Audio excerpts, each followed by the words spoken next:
प्रिय विद्यार्थियों, पिछले वीडियो में हमने प्लासी के युद्ध के क्या कारण थे और प्लासी के युद्ध का क्या परिणाम रहा, उनका हमने अध्ययन किया। आज हम ये देखेंगे कि प्लासी के युद्ध में नवाब की हार के क्या कारण थे और प्लासी के युद्ध का भारत के इतिहास में क्या महत्व है। इन दो पॉइंट्स को आज के वीडियो में हम क्लियर करेंगे। नवाब की पराजय के क्या कारण थे। पहला कारण, नवाब का चरित्र एवं नेतृत्व क्षमता की कमी, कि वास्तव में नवाब में कुछ व्यक्तिगत दुर्बलताएं थी और इन दुर्बलताओं के कारण वह अपने जो सहयोगी लोग थे उनके अविश्वास या उनकी जो कमियां थी उनको वो दूर नहीं कर पाया। यदि उसमें लीडरशिप की क्षमता होती तो वो समय रहते अपने जो विरोधी थे उनको आसानी से ख़त्म कर सकता था और जो लोग उनसे नाखुश थे उनको अपने साथ कर सकता था, लेकिन उनमें ये लीडरशिप के गुण नहीं थे, सबको साथ लेकर चलने की प्रवृत्ति उसमें नहीं थी। द्वितीय कारण, नवाब के सहयोगियों द्वारा विश्वासघात। जैसा हमने किया कि सिराज उद दौला के लिए नवाब की गद्दी एक कांटों की सेज के समान थी। जब उसने गद्दी संभाली तो उसके चारों तरफ सहयोगियों की बजाय उसने विश्वासघाती लोग प्राप्त हुए और इन विश्वासघातियों को वह समेटने में, ख़त्म करने में ही उसने अपनी अधिकांश ऊर्जा लगा दी। इस कारण अंग्रेज़ों का आसानी से इनके राज्य में हस्तक्षेप हो गया। तृतीय, क्लाइव की सफल कूटनीति। क्लाइव एक अच्छा कूटनीतिज्ञ था, उस कारण उसने नवाब के विरोधियों को आसानी से अपनी तरफ मिला लिया और नवाब की शक्ति और उसके जो साइकोलॉजिकल परिस्थिति है उनको कमज़ोर कर दिया। चतुर्थ, मीर मदान की मृत्यु। उनका जो सेनापति था जिनकी तरफ से ये लड़ रहा था, जैसा हमने देखा कि मीर मदान और मोहन सिंह के नेतृत्व वाले केवल 2 मीर जाफर के सेनापतियों ने युद्ध लड़ा, बाकी सभी जो सेनापति हैं वो तटस्थ रहते हैं। उनमें भी एक सेनापति मीर मदान जो बड़ी वीरता के साथ युद्ध कर रहा था, उसकी युद्ध के मोर्चे पर मृत्यु हो गई, इसलिए सेना मनोवैज्ञानिक रूप से काफ़ी कमज़ोर हो गई, सेना में भगदड़ मच गई। पांचवा, नवाब की युद्ध सामग्री का सही नहीं होना। क्योंकि ईस्ट इंडिया कंपनी यूरोप के अंतर्गत औद्योगिक क्रांति हो चुकी थी, पुनर्जागरण हो चुका था, इसलिए उनकी युद्ध सामग्री, हथियार अति आधुनिक थे जिनका सामना सिराज उद दौला के साधारण हथियार वाले सैनिक सामना नहीं कर पाए। इसी कारण जिस नवाब की 50,000 की सेना थी वह 3200 अंग्रेजी सेना का सामना भी नहीं कर सकी। तो ये कुछ कारण थे जिन कारण नवाब की हार हुई और हार निर्णायक रूप से होनी तय थी। प्लासी के युद्ध का महत्व, ये काफ़ी इम्पोर्टेंट है। प्लासी के युद्ध के बारे में इतिहासकारों में अलग अलग तरह की धारणाएं हैं। कई इतिहासकार इसको आधुनिक युग की शुरुआत मानते हैं, कई भारत के विभाजन का तत्व मानते हैं, कई लोग भारत में व्यवस्थाओं के बदलाव का प्रतीक मानते हैं, कई लोगों को ये मानते हैं कि भारत में ब्रिटिश राज्य की सत्ता की स्थापना इस दिन से हो गई। तो तरह तरह के इतिहासकारों के इनके अनुमान हैं। भारतीय इतिहास पे गहरे प्रभाव डले वो कौन कौन से हैं वो हम देखते हैं। पहला है राजनीतिक दृष्टि से क्या महत्व है। पहला है कंपनी के स्वरूप में परिवर्तन। राजनीतिक महत्व में देख रहे हैं, उनमें राजनीतिक महत्व का पहला पॉइंट है कंपनी के स्वरूप में परिवर्तन। कंपनी के स्वरूप में क्या परिवर्तन आया कि कंपनी जहां पहले एक व्यापारिक कंपनी के रूप में थी, लेकिन प्लासी के युद्ध के पश्चात उनका बंगाल पे अधिकार हो गया। इस कारण जो कंपनी एक व्यापारिक फोरम में थी वो एक पॉलिटिकल इंस्टीट्यूट के रूप में उभर कर आई। तो कंपनी के व्यापारिक स्वरूप के साथ साथ उसका राजनीतिक स्वरूप भी उजागर हुआ। द्वितीय, बंगाल में ब्रिटिश साम्राज्य की स्थापना। अभी तक ईस्ट इंडिया कंपनी भारत में जगह जगह झड़पें हो रही थी, विभिन्न रियासतों के राजाओं के साथ संघर्ष कर रही थी, लेकिन अपने प्रथम साम्राज्य की स्थापना करने में सक्षम नहीं हुई थी। बंगाल में पहली बार प्लासी के युद्ध के बाद भारत में प्रथम ब्रिटिश साम्राज्य की स्थापना बंगाल से होती है। चूँकि बंगाल का नवाब अंग्रेज़ों की इच्छा से बनाया गया था, मीर जाफर को बनाया गया, अब वह अंग्रेज़ों का कठपुतली नवाब था, अब वह नाम मात्र का नवाब रह गया था। इस प्रकार संभावना हो गई थी कि भारत में प्रथम ब्रिटिश साम्राज्य की स्थापना बहुत जल्दी हो जाएगी और हो भी गई थी। एक तरीके से वो चाहते तो कर सकते थे, लेकिन उन्होंने एक कठपुतली शासक कि कठपुतली शासक की सहायता से बंगाल को चलाना ज़्यादा उचित समझा। तृतीय, बंगाल के राजनीतिक परिदृश्य में बदलाव। पहले जहां बंगाल के नवाब स्वतंत्र शासक होते थे, लेकिन अब युद्ध के पश्चात वे आश्रित शासक हो गए, नाम मात्र के नवाब रहने लग गए। अब नवाब अंग्रेज़ों की इच्छा के अनुसार बदले जाने लगे। बंगाल में पहले फ्रांसीसियों की स्थिति नवाब के पक्ष में होती थी, लेकिन अंग्रेज़ों के द्वारा फ्रांसीसियों को भी हरा दिया गया। इस कारण नवाब के समर्थकों की शक्ति काफ़ी कम हो गई और नवाब भी कमज़ोर हो गया। तो ये हमने राजनीतिक रूप से क्या परिवर्तन हुए वो हमने देखा कि राजनीतिक रूप से क्या हुआ। पहला, कंपनी के स्वरूप में परिवर्तन आया। द्वितीय, बंगाल में ब्रिटिश साम्राज्य की स्थापना हुई। तृतीय, बंगाल के राजनीतिक परिदृश्य में बदलाव हुए। तो ये 3 राजनीतिक दृष्टि से इम्पोर्टेंस थी। द्वितीय हम देखते हैं आर्थिक महत्व, इकोनॉमिक पॉइंट ऑफ व्यू से क्या महत्व है।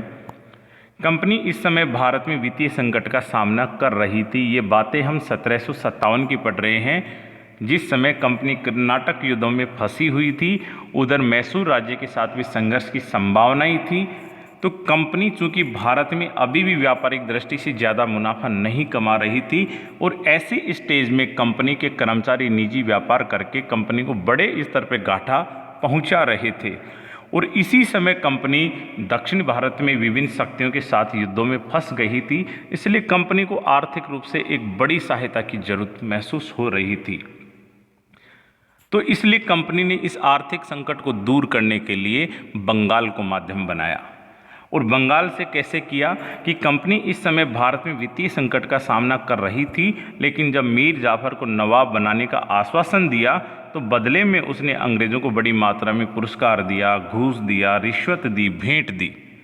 इस कारण कंपनी का आर्थिक संकट दूर हुआ।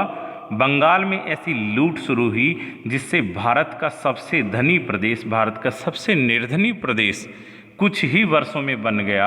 आगामी 20 साल में बंगाल कंगाल बना दिया गया था। द्वितीय, बंगाल के व्यापार पर अंग्रेज़ों से नवाब से विभिन्न रियायतें प्राप्त करने में एकाधिकार स्थापित हुए, जैसे पान, सुपारी, तंबाकू, इन वस्तुओं के व्यापार पर शीघ्र ही अंग्रेज़ों का अधिकार हो गया। पहले जिन पे बंगाल के नवाब का एकाधिकार था, अब उन वस्तुओं पर भी अंग्रेज़ों का अधिकार हो गया।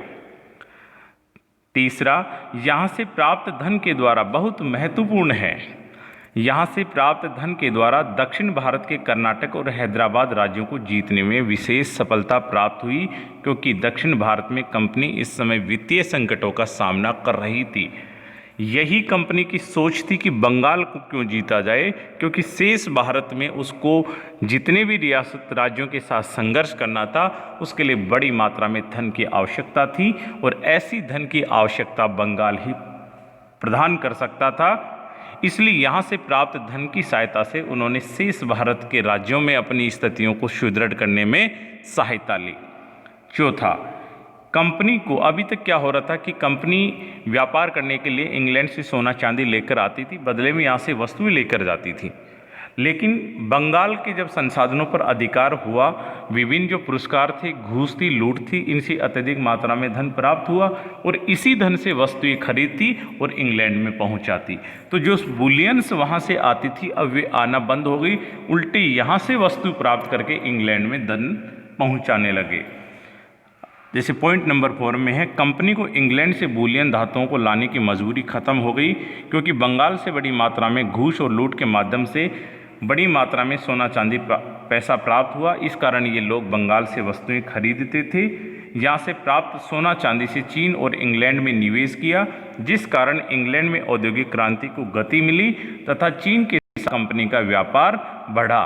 चूँकि इस लूट में कंपनी के कर्मचारियों को भी बड़ी मात्रा में राशि प्राप्त हुई थी, जिनकी सहायता से उन्होंने निजी व्यापार प्रारंभ किया।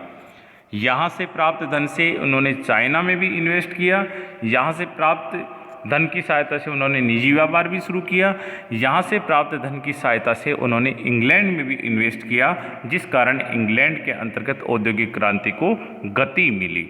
तो ये बड़े प्रभाव और दूरगामी प्रभाव वाली विजय अंग्रेजों को प्राप्त हुई। ये आर्थिक दृष्टि से हमने देखा किस प्रकार औद्योगिक क्रांति को शक्ति मिली, किस प्रकार दक्षिण भारत को जीतने में मदद मिली और किस प्रकार व्यापार का जो भुगतान संतुलन था वो ईस्ट इंडिया कंपनी के प्रतिकूल था और अब ईस्ट इंडिया कंपनी के पक्ष में आया, और बंगाल के व्यापारिक जो स्रोत थे उन पे उनका अधिकार हो जाता है। सैनिक महत्व क्या है?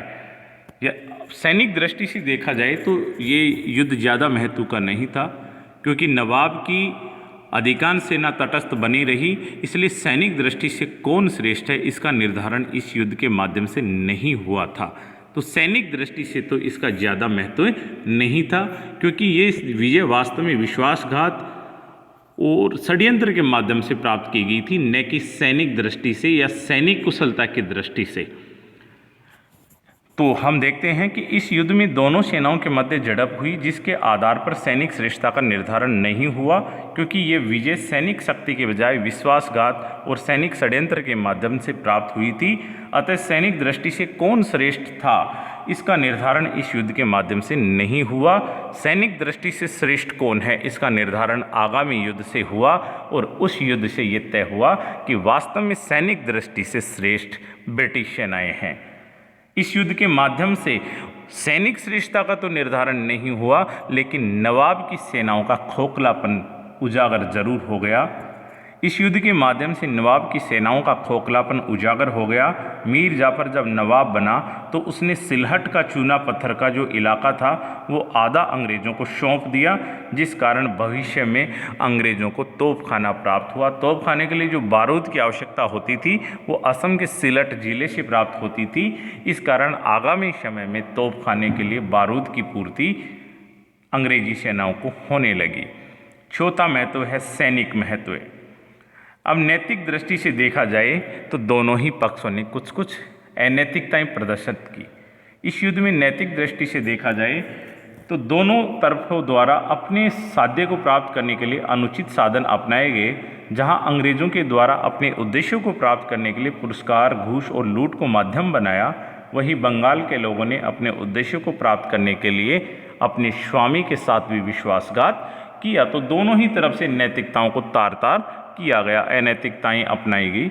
अब निष्कर्ष के आधार पर हम क्या कह सकते हैं कि वास्तव में इस युद्ध की सहायता से भारत में अंग्रेज कंपनी राजनीतिक शक्ति बन गई तथा भारत में ब्रिटिश साम्राज्य की स्थापना का मार्ग खुल गया, और इस मार्ग पर चलकर अंग्रेजों ने बंगाल के आर्थिक संसाधनों और व्यापारिक साधनों पर एकाधिकार किया, और यहीं से प्राप्त धन से इंग्लैंड की औद्योगिक क्रांति को गति मिली। साथ ही इन्होंने दक्षिण भारत में अपने पैर जमाने में बड़ी सहायता मिली। अतः कहा जा सकता है कि आधुनिक भारतीय इतिहास में प्लासी का युद्ध एक महत्वपूर्ण बिंदु था, जहां से हमने गुलामी के दौर में प्रवेश किया। एक ऐसा समय प्रारंभ हुआ जहां हम गुलामी की बेड़ियों को देखते हैं, और ये गुलामी की बेड़ियां आगामी 200 वर्षों तक हमारे पैरों में जमा रही। जब 15 अगस्त 1947 को हमने मध्यरात्रि को आज़ादी पाई, तो उन आज़ादी का जो द्वार खुलता है, उस द्वार में हम प्रवेश कब हुए थे? प्लासी के युद्ध के समय।